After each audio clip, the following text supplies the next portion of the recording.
Hello, MCU fans. Today we're going to take a look at when does Moon Knight fit in the MCU timeline. Now, I'll be honest, I wasn't real sure I was going to do a video on this because this has been one of the least controversial placements in the timeline, or at least it started out that way. But an interesting fan theory has definitely, cast some shade on where Disney Plus has placed this. And because it is gaining so much traction, the fan theory, it's worth looking at what are the different arguments around when does Moon Knight fit in the MCU timeline. So let's dive right into this and see what we can discover. Now, I always like to start with the Disney Plus timeline placement. And it's interesting. Some people have complained and said the timeline placement is really faulty for several different concerns. So much so that maybe it's just an intern, throwing spaghetti against a wall to see what sticks, and they just randomly place stuff on the timeline. Now, I'm not saying it can't be wrong, but I have trouble believing that there is not a lot more thought placed into this timeline than it might be being given credit for. Because if you think about it, every time something new shows up in this timeline, people make YouTube videos about it. It's tweeted about. It shows up on website discussions. I'm sure it's all over Reddit. It's just hard for me to believe Marvel isn't putting as much thought into this as possible. Again, can still be wrong, but I think we need to give it more credit maybe than it sometimes gets. But anyway, regardless, let's see what Disney Plus is trying to tell us here. By placing it after Hawkeye, that definitely puts it into 2025 because Hawkeye is December of 2024. And by placing it before Miss Marvel, we know that Miss Marvel is a little later into the year. So this would put us in the early part of 2025. But can we learn more from the show? Well, sure. There's some hints in the show that might help us place it in the timeline. The exhibit in the museum where Stephen works is actually a really important part of the first few episodes. And notice that museum has an exhibit running from April 22nd to July 29th. So that would seem to place the show somewhere in that window. And then there's even more. We have a scene where Stephen talks to his boss about the fact that the posters, the banners for the exhibit are wrong, that they don't have the right number of gods, and that, it needs to be fixed. And this tells us a lot about Stephen. It tells us, number one, that he's very smart. That he and very, very sure of himself on these points, maybe even to the nerdy side, yes, but aren't we all a little nerdy, right? So that's very important. It establishes a lot about Stephen, but it also establishes, how many gods there are. So there's several important points that are brought out from this scene. But from a timeline standpoint, maybe we can pull more out of it, and that is the fact that Stephen, as smart and observant as he is, probably wouldn't be making these comments if we're late in the run of the exhibit. This is stuff he probably would have noticed within the first couple days of the exhibit banners and posters being put up. So looking at that, well, we can probably place the show in April of 2025, very early in the exhibit's run. So again, that seemed to be non-controversial. It fits with some hints in the show. It fits with the Disney Plus timeline placement. And, for a while, everything was fine and people went by this. However, again, a very, very interesting theory has arisen. So let's take a look at that. The theory has asked the question, what can the moon tell us about the placement of the show?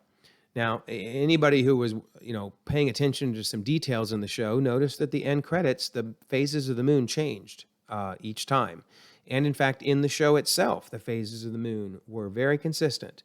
It makes sense. It's Moon Knight, right? The moon is very important to the character. The moon going to a full moon gives Moon Knight more power. So certainly you could argue these details make sense thematically and are important to the story. But do they maybe tell us even more about the timeline? Well, let's look at something that the creative team revealed.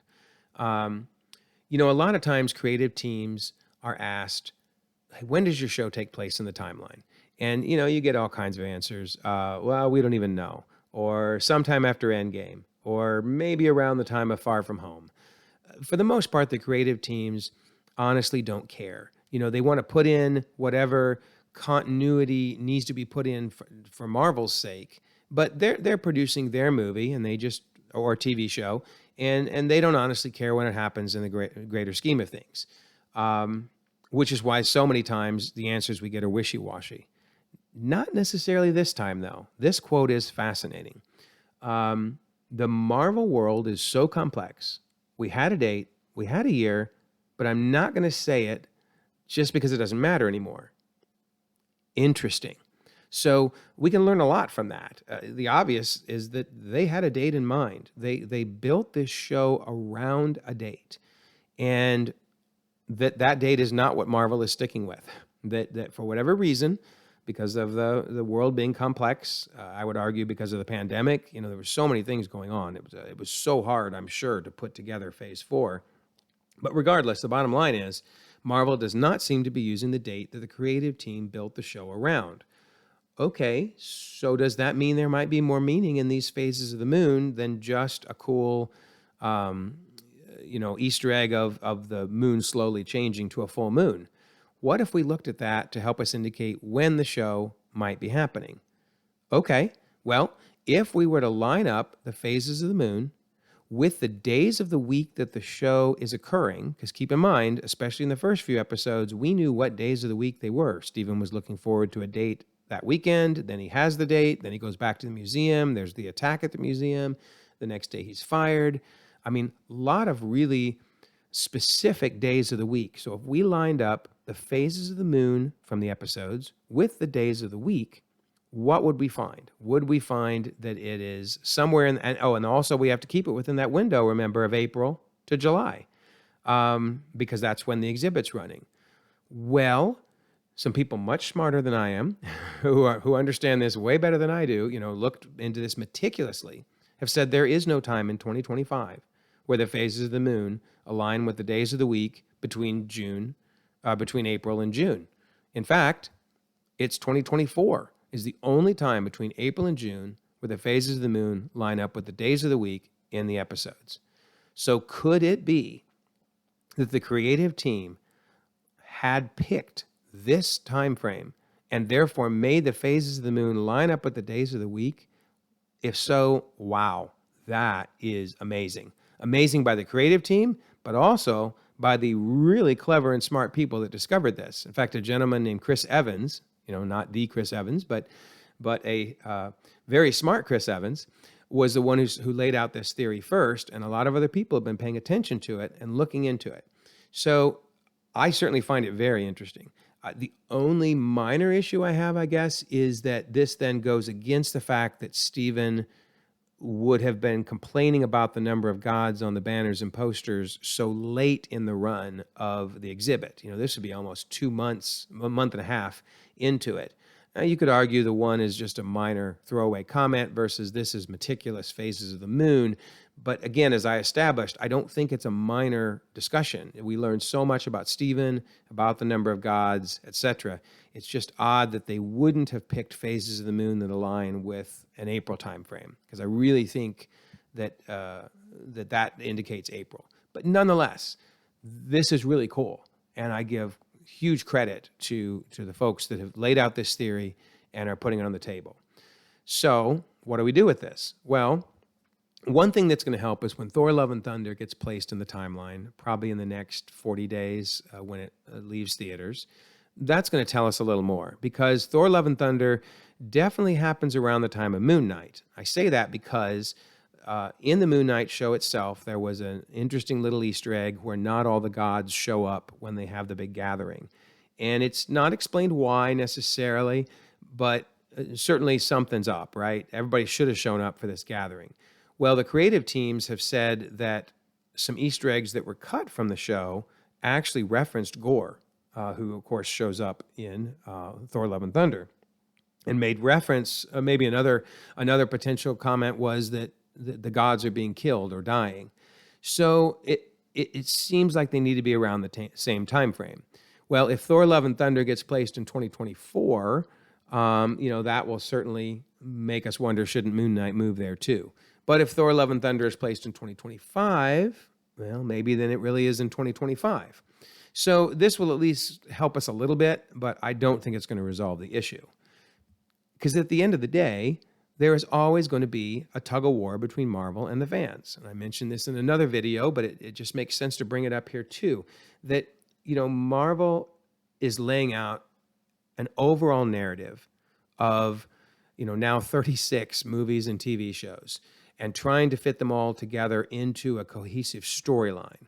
So there are going to be times when things gave indications they should fit in one place in the timeline, but for the overall narrative need to be somewhere else. So in this case of Moon Knight, maybe it really was going to be in June, July, or June timeframe of 2024, but there's some reason, which we don't know yet, that narratively speaking, it has to be in 2025.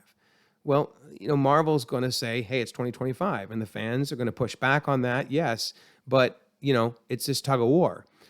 But it is important that we have this tug of war because sometimes the fans do win. There is the infamous 8 years later graphic in Spider-Man Homecoming saying that Spider-Man Homecoming was 8 years after Avengers.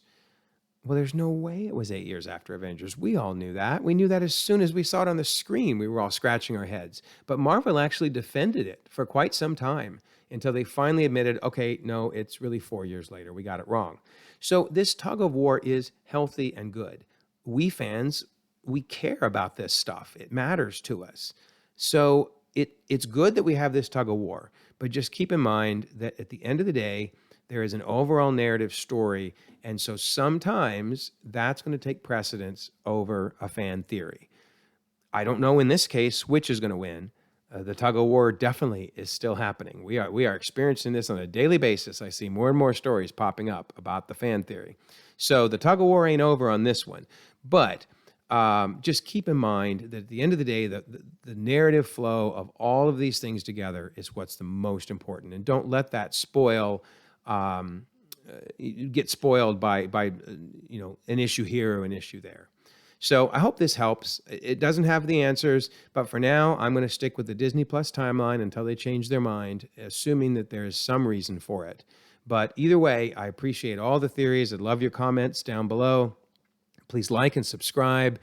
Check out some of the other videos where I go into other timeline issues and try to present explanations. But most importantly, in the meantime, sit back and enjoy the ever-expanding, ever-growing Marvel Cinematic Universe. It is an amazing thing, and just make sure to enjoy it first and foremost. Thanks for watching.